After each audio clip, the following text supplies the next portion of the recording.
as we have a look straight down here, you can see that it is pretty simple setup. You've got your receiver, which is basically, you need one if you're going to have remote control setup, because the remote control transmitter transmits the message to the receiver, and then this gives out all of the commands that you've given from the transmitter to all your servos. And then that's the second thing. This receiver will give my cutoff order to this servo just here, and then that'll twist and click this little switch off, and then that will lead out these wires and cut off the engine just like you would a normal switch. That just allows me to cut it off if it gets away on me, or something goes wrong with the engine, or it flips over or something like that. And then what I do is I just sit the battery here like this, receiver on top, battery plugs into the receiver like that,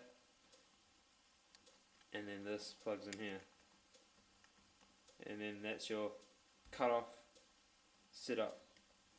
Once those two are plugged in like that, then you can cut it off remotely.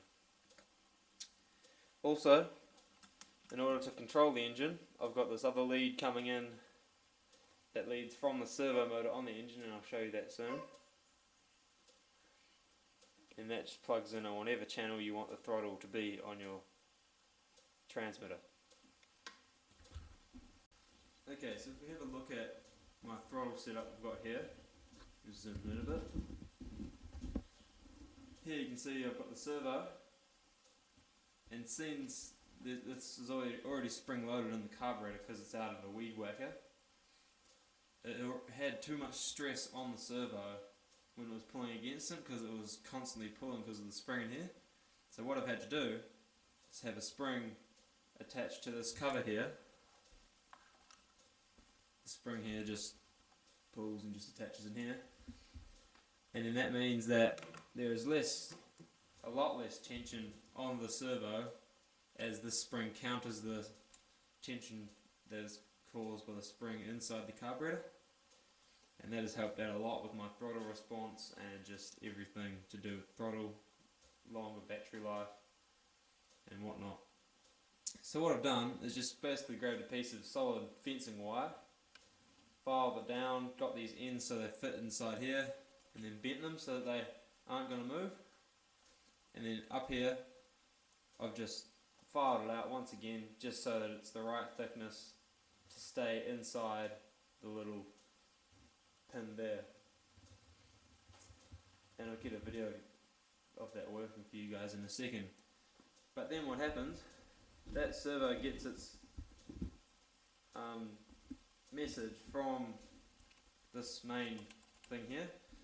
The servo wire runs inside this black tube, then all the way along here to the servo box just over there, and then plugs into the receiver like I said earlier. So that's once again pretty simple, but yet again very effective, and if something goes wrong, it's very easy to fix. Another thing I've added to the tank is this cutoff switch here. That's just for manual cutoff, just so not everything is relying on the remote control and all the radio gear. If the battery does go flat, I can still shut it off. That's very important without having to pull out all the wires and mess around with it. So that's very, very handy, I've noticed, as I've already had the battery go flat once on me. So noticing the perks of that instantly. One thing I strongly suggest doing when doing all your electrical stuff is, as you can see, I haven't just crimped it on and then taped it up. I've used shrink wrap. This is a lot tidier, and it doesn't have the tendency like electrical tape to come off. So that's a much better way of doing it, much cleaner, much safer way of doing it. And I've done that in all my joins, all throughout everything, and it's just so much neater, so much tidier, which is very important when doing big projects like this. As you can see once again here, I've done that. And these are my two plugins for the cutoff, the radio cutoff. So as I said, the switch comes out of here, this switch just here, that gets switched by the servo. There's two wires that come out the top of the waterproof radio box, and they've got the male and female here. And then they just plug in down here. Once again, just make it nice and easy with the shrink wrap. And it just makes for a nice, easy, simple way of doing that.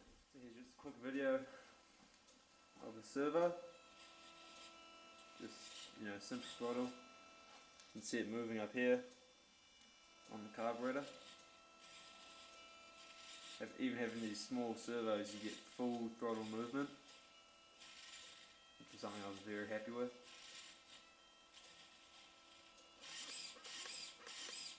Quite responsive. Just move that receiver out of the way so you can have a look at how the cutoff switch actually works. So overall, the radio setup has worked very well. Very simple and very easy to make. It only took me 5 hours max to get this whole setup working. So very easy to do yourself, and I highly recommend it because it's well worth having a tank remote control.